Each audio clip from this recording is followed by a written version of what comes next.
This is NDTV, and you're watching NDTV Prime in association with Micromax. Nothing like anything.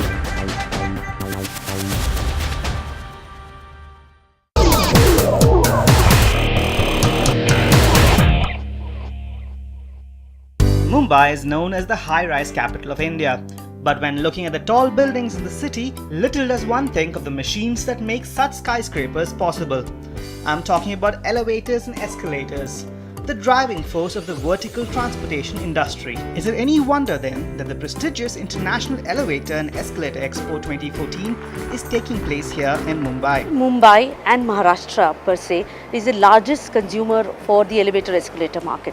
And this event, and if you look at the vertical growth which is there in this part of country, is the most encouraging. So if this event, if it does not happen here, it will lose its relevance. The 5th International Elevator Expo is a unique chance for leading industry players to showcase the most groundbreaking and innovative advances in the vertical transportation sector and allow experts and the public to source new equipment, explore tie-ups, engage with the right audience, and find apt solution providers and partners for future projects.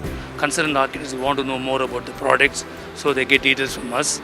And customers, like direct builders, want to know about our delivery, about our strength on after-sales service, which we explain to them in the venue here.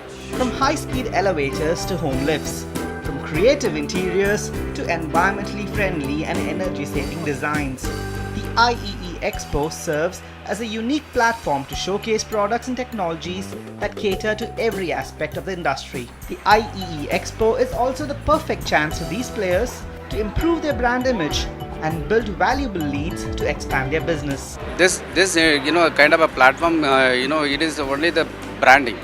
The brandings are done, in this type of platform, where people can come to know the product, the company, the name. Being the only expo in India focused on elevator and escalator technology, the exhibition attracted many national as well as international participants. The sheer size, scale and efficiency of the expo left visitors from neighboring China impressed. Mumbai is a very good place, very good meeting point for the South Asia country people and for the whole world to go to the Indian market, the gateway to the next emerging biggest market. The expo is a chance for industry players from across the world to gauge the market potential for their products in India.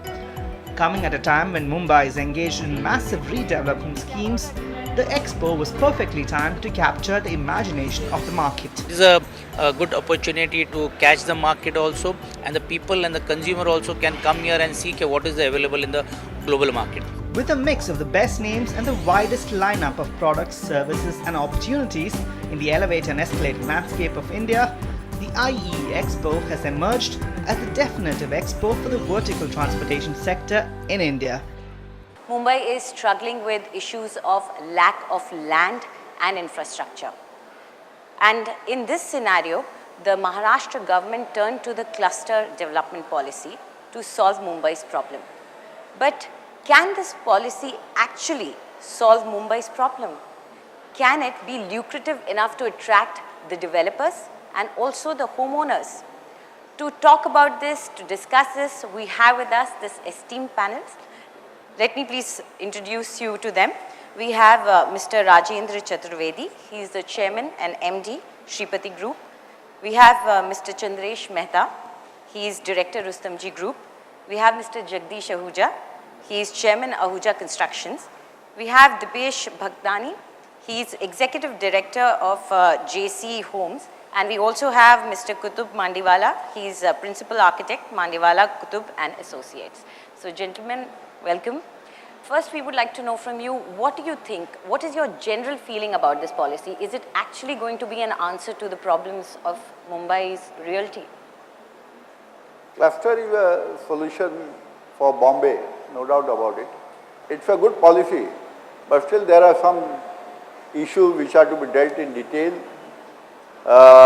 In fact, unless until those issues are tackled, again this policy will die its own death. So there are major issues what are to be dealt like. Yes. It's one of the major issue is each cluster of its own has various problems by its own, and you cannot frame guidelines for each and every small issue here and there. So you should have a URA sort of thing. Once there is a URA like an SRA, so the chief executive officer is being empowered to solve all the issues what comes there in the problem. Once you is there, the basic fundamental guideline can be there in place like FSI, infant FSI, open spaces, those planning issues could be dealt there. But all the small issues related day-to-day affairs, you cannot pinpoint each and everything because each and every cluster have a different shape, size, different tenement density, different shape of the plot, different problems arising out of the cluster. So those issues are to be sorted out by the chief executive officer on day-to-day basis. We need not to run to government, we need not to run to a high power committee every now and then for small issues. Mr. Mehta, do you think the issues that Mr. Chaturvedi is raising is because here we are talking about developing a larger area vis-a-vis just one building? So is that the issue, or these issues are policy issues only?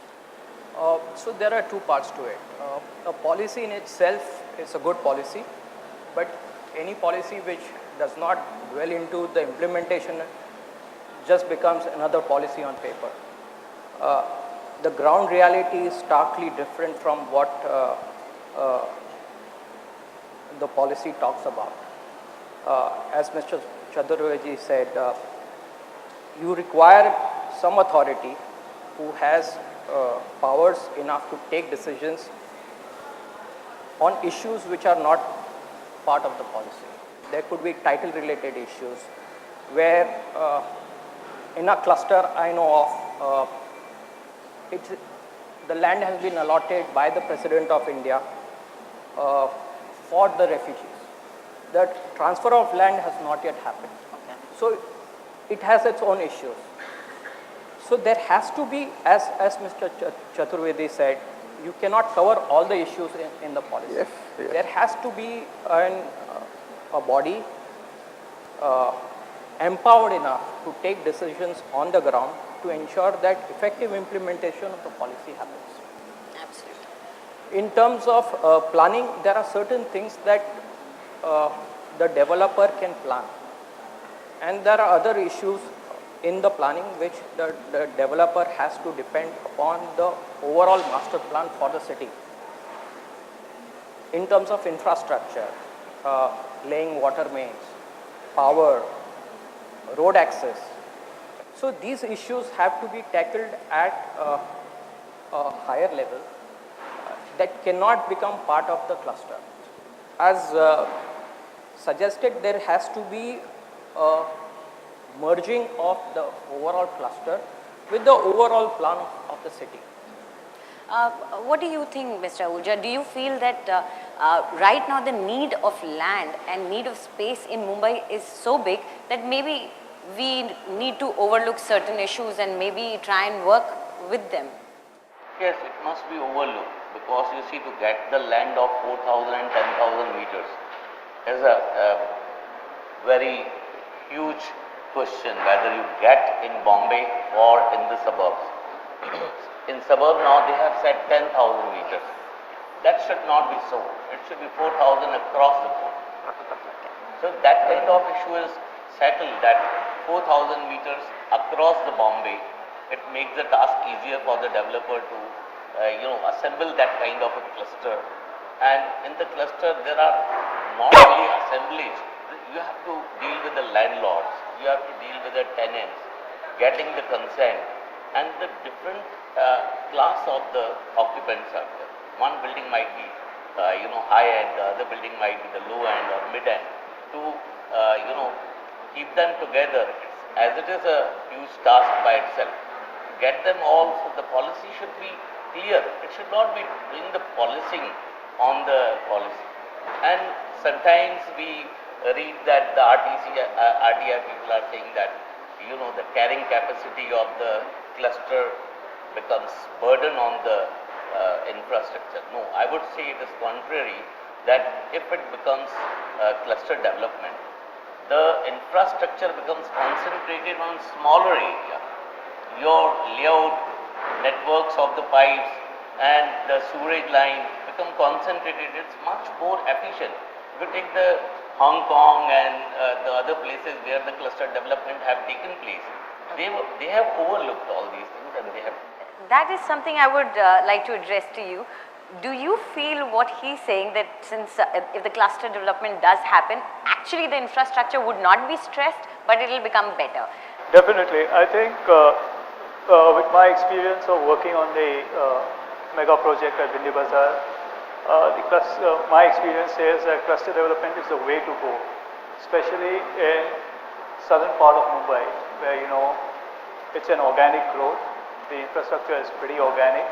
It's virtually decades old, and rather than doing individual buildings as developments, if we are able to work on a chunk where we are able to lay new roads, new sewerage pipelines, new infrastructure, it's an opportunity where roads will come up quicker, where your infrastructure will get developed faster, and you will get maybe not the buildings as an organic development, but the overall infrastructure as an organic development. You will get a sustainable development. In a large cluster, you will be able to implement things which is a sustainable development as what we are planning. You have all your systems which are going to be in place because you have the place, you have the infrastructure to do it. You can use from solars to you can use to recycling of water to everything possible, to the extent that because it's a cluster, you can do the orientation of the buildings also which are to more sustainable development. So before we take a quick break, Mr. Bhaktani, and we return to this discussion, I would like to ask you, do you think that the responsibility of making a master plan, designing all this and trying to develop everything inside the cluster should fall upon the developer only, or it should be the responsibility of the government? Well, I feel that in case it's only about the cluster, then I think a developer can do a fair job if he's only developing the layout on his own. So I don't think he really needs the government for that. But as the points that were mentioned earlier, that about the road that was mentioned, that probably he can have a bigger road inside the layout. But if he doesn't have an access road which the government really wants in the cluster, then it's not going to really help. So creating an infrastructure for the entire cluster can be a good job which developers are already doing. But then obviously the outside infrastructure should be the responsibility of the government. And especially, I think why these policies should come into force much faster is because, today you have not only the developer involved, you have the societies, you have an open land, you have SR, you have a lot of other kind of stakeholders involved in this.